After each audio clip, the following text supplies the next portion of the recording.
Sou a professora Cleane e vou lecionar a disciplina de Geografia para o quarto ano do Colégio Emaús. Pessoal, nessa aula nós vamos iniciar com a correção das atividades que eu deixei na aula anterior. Página 59 do livro. Leia o trecho da canção Boiadeiro, regravada por Luiz Gonzaga. Sobre qual atividade fala a letra da música? A letra da música fala sobre a criação de gado, né, gente? Essa atividade é comum no município onde você mora? Em Belo Horizonte não é uma atividade muito comum não, tá, pessoal? A criação de gado é uma atividade importante, na sua opinião? Justifique. Sim, a criação de gado ela é muito importante para a sociedade, para a população, né? Porque além do fornecimento de carne, o gado ele fornece couro, ele fornece leite, e outros subprodutos se originam a partir desses iniciais, né? Página 63 a 65. Qual é o objetivo da pecuária? O cuidado e a criação de animais, né? Como os bovinos, como os muares, os ovinos, os asinos.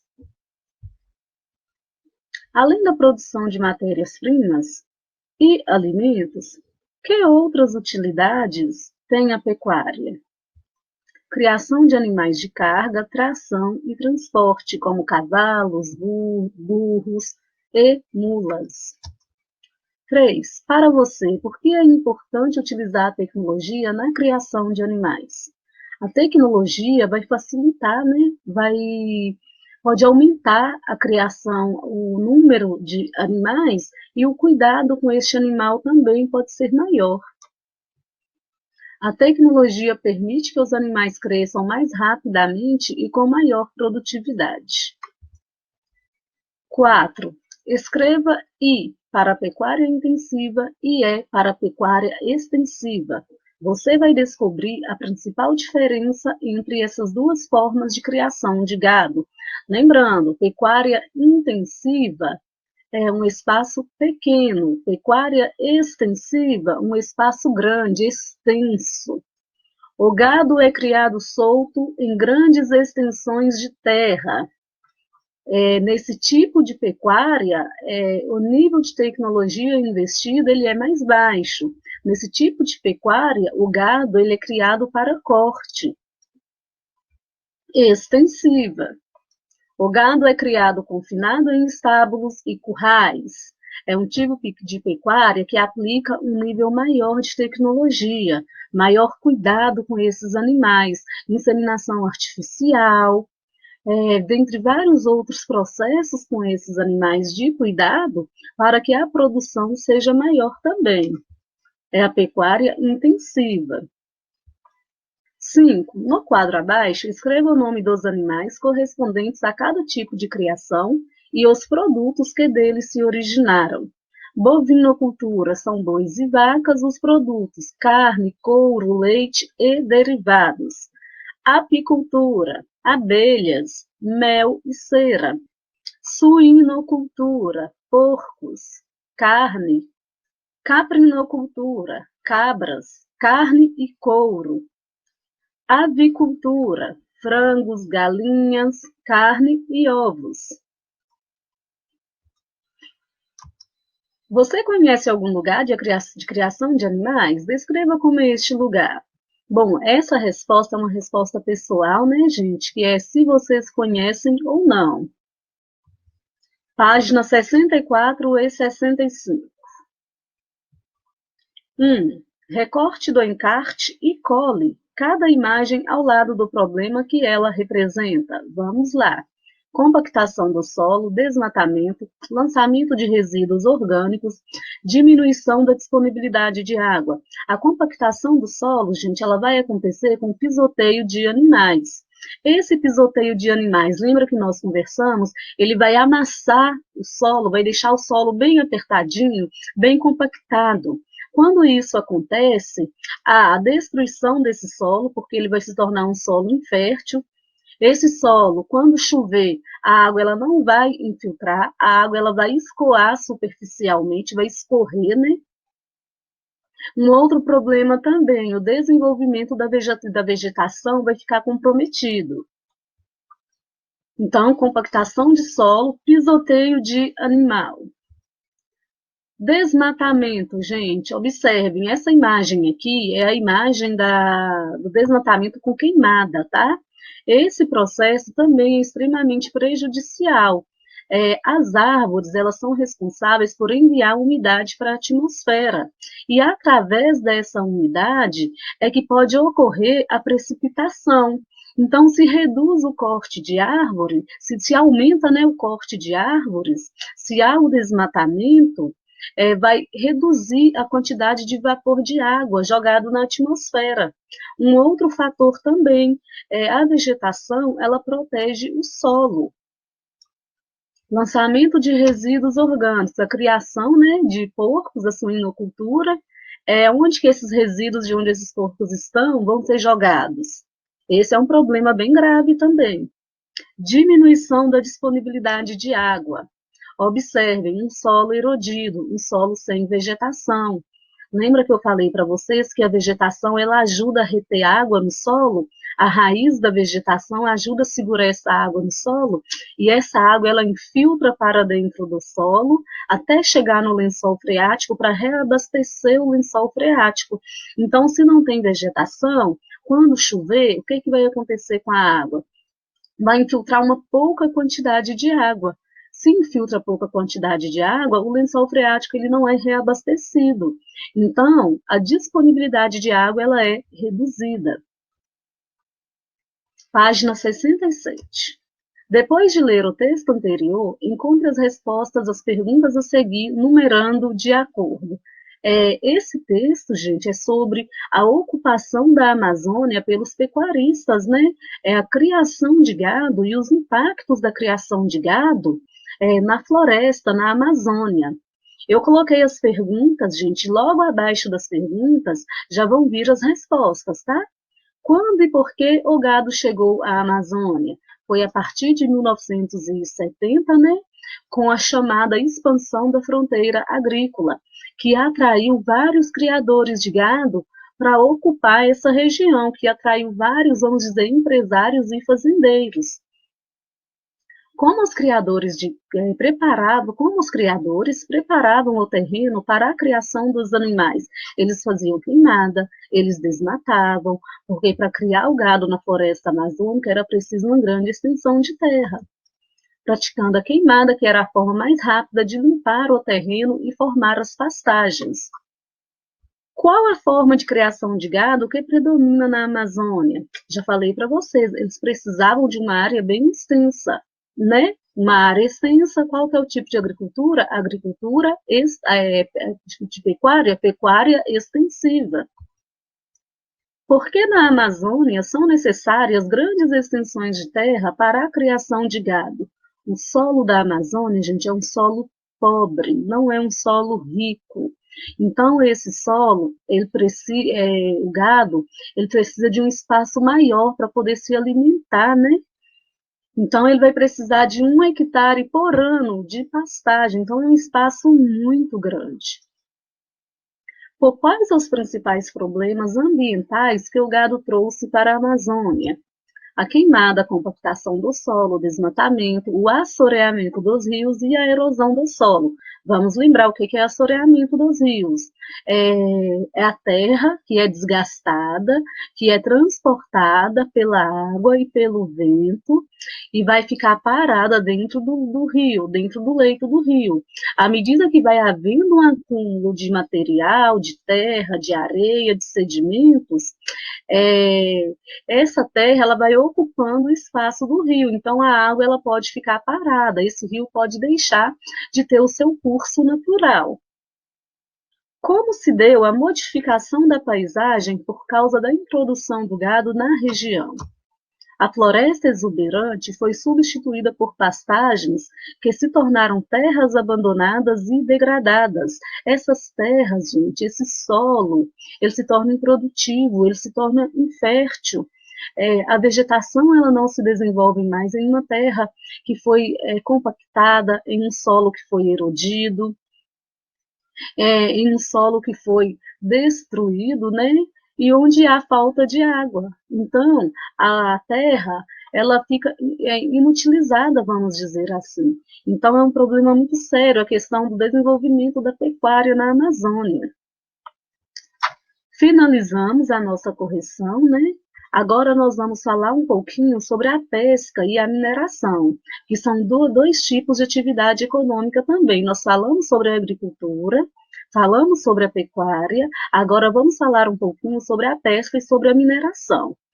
A pesca é uma atividade extrativa que pode ser praticada no mar, em rios, lagos e lagoas. A diferença, gente, de lagos e lagoas é só o tamanho, tá? Mas não existe ainda nada cientificamente definido para falar isso é um lago e isso é uma lagoa. Na pesca comercial, os animais são retirados em grandes quantidades. Para isso, são utilizados a rede tradicional, a tarrafa, o curral de peixes ou a rede de arrasto. Nós vamos entender como funciona cada uma dessas práticas, mas primeiro a gente tem que lembrar que a pesca é uma atividade que também causa devastação no meio ambiente. A pesca é uma atividade que, se não for praticada ecologicamente correta, ela vai causar a extinção de vida marinha. Por exemplo, quando os peixes estiverem em período de reprodução, não deve fazer a pesca. Outra coisa, a malha da rede, ela não pode ser muito fina, porque se ela for muito fina, ela vai acabar pegando os filhotes. E como que vai crescer a população de peixes? Então, isso pode levar à extinção de algumas espécies. É, a tarrafa, gente, é aquela rede pequena de mão. Observem aqui nessa imagem, pesca com tarrafa, que a lateral da tarrafa, não sei se vocês conseguem ver, tá vendo? Elas têm algumas bolinhas. Essas bolinhas, elas pesam a rede para que a rede fique dentro do mar e consiga capturar peixe. O curral de peixes, como nós estamos vendo aqui, ele é um cercado feito com varas e cordas. Como que funciona? A maré, a correnteza, ela vai empurrar os peixes aqui para dentro deste curral. E os peixes, quando estiverem aqui dentro, eles não vão conseguir sair por conta das estacas que estão aqui, estão vendo? A rede de arrasto é uma rede de pesca geralmente grande, por isso usada por grupos de pescadores. A rede de arrasto, gente, ela pode atingir profundidades maiores. O uso da rede de arrasto pode causar diversos danos para a vida marinha. A rede de arrasto também, ela pode ser usada por grupo de pescadores e quando lançada ao mar, né, ela pode ser retirada também com navios. A rede de arrasto ela é muito maior do que a rede de a pesca do que a tarrafa, né? Eu não vou falar muito sobre a rede de arrasto porque tem uma atividade para vocês fazerem, tá? A criação de animais em meio aquático em tanques, açudes, lagos ou represas, com a finalidade de comercialização, chama-se aquicultura. E a criação de peixes chama piscicultura. Vamos falar um pouquinho agora sobre a mineração. Mineração, gente, é a extração de minérios do solo ou do subsolo, que chama-se mineração. Extração de minérios do solo, ouro, diamante, manganês, bauxita, ferro, do subsolo, um exemplo claro que a gente conhece bem, o petróleo, né? A atividade minerária, pessoal, ela geralmente ela causa muitos impactos ao ambiente. E em alguns casos, gente, esses impactos eles podem atingir diretamente a vida humana e diretamente a vida ambiental. A mineração, já mostrei para vocês uma imagem, né? A retirada da vegetação original. O solo ele fica muito exposto à ação erosiva. E outra, aquela população, né? Aquela biodiversidade que está ali naquela área de mineração, ela corre risco também de perder seu habitat, não é verdade? A água ela pode ser contaminada, pode haver a alteração dos cursos de água. Quando há alteração nos cursos de água, gente, há uma mudança no regime hidrológico. E esse rio, esse curso hídrico, ele pode, inclusive, deixar de existir, porque o seu curso natural foi alterado. Aqui nós temos alguns produtos resultantes do uso de minérios, né? Um anel de diamante, né? Nós temos uma panela de ferro, tantos outros produtos, gente, que a gente utiliza e que a gente não tem ideia, são originários de minérios, computador, vários produtos, um micro-ondas, a geladeira, um celular. Então, assim, muito do que nós usamos no dia a dia é originado a partir da extração de minérios. Eu trouxe aqui para vocês um exemplo dos impactos da mineração no meio ambiente. Essa aqui é uma barragem de rejeitos. A barragem de rejeitos, gente, é uma estrutura que é construída para armazenar resíduos da mineração. Mas por que não descarta? Por conta dos danos ambientais. Vai descartar onde? O rejeito é um material que não possui valor econômico. É um descarte mesmo, mas para salvaguardas ambientais deve ser devidamente armazenado. Então, esse rejeito, ele tem que ser extremamente monitorado. Quando a barragem, gente, ela não suporta a capacidade, ou quando a capacidade de rejeito, né, ou quando a sua construção se dá de forma irregular, é, o impacto do rompimento dessa barragem é muito grande. Além de atingir a vida ambiental, a biodiversidade, fauna, flora, atinge diretamente também a vida humana, levando à perda de várias vidas. É o caso que nós temos como exemplo, né, mais próximo da gente, o rompimento da barragem de Fundão, em Mariana, e o rompimento da barragem em Brumadinho. Então, esses exemplos são exemplos clássicos que esse tipo de extração, que esse tipo de aproveitamento dos recursos naturais devem ser feitos com muita consciência e respeitando, assim, a rigor a legislação ambiental. Essas leis, essas legislações ambientais são inclusive para minimizar esses impactos, né, para evitar que leve à perda direta da vida humana e da biodiversidade e para minimizar os impactos ambientais. Nesta imagem, eu trouxe para vocês a Serra Pelada. A Serra Pelada, gente, no Pará, ela é o maior garimpo a céu aberto do mundo. Hoje existe uma cratera neste local. Essa foto aqui embaixo, estão vendo? Era a Serra Pelada antes da extração. Hoje, o local é uma imensa cratera com água poluída de mercúrio. Por que a região tornou-se o maior garimpo a céu aberto do mundo? Inicialmente, a mineração ela foi descoberta no século XVIII, gente, aqui em Minas Gerais, no estado de Mato Grosso e no estado de Goiás. Nessa época, houve a atração de várias pessoas para essa região, para a região de Minas, Minas do Ouro, né, hoje atual Minas Gerais, e região de Goiás e Mato Grosso. Então, o ouro nessas regiões foi extremamente extraído. O solo foi extremamente utilizado. Como na época não havia recursos suficientes, né, mais avançados, para cavar mais fundo, logo a produção diminuiu, a extração diminuiu. Na década de 80, foi descoberta uma grande jazida de ouro, né, na região da Serra Pelada. Uma grande jazida de minérios, né? O que atraiu mais de 30 mil habitantes com o sonho de enriquecimento rápido.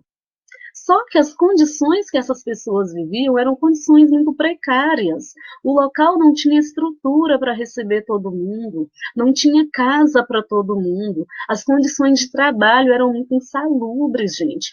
Várias pessoas perderam a vida nessa região, tentando enriquecer. Essa extração, essa forma de trabalho na Serra Pelada, ela foi proibida em 1992. Só que, a partir de 2002, foi permitido novamente a extração, né, em uma área próxima a essa região. Qual que é o problema disso? A devastação ambiental, ela só tende a aumentar.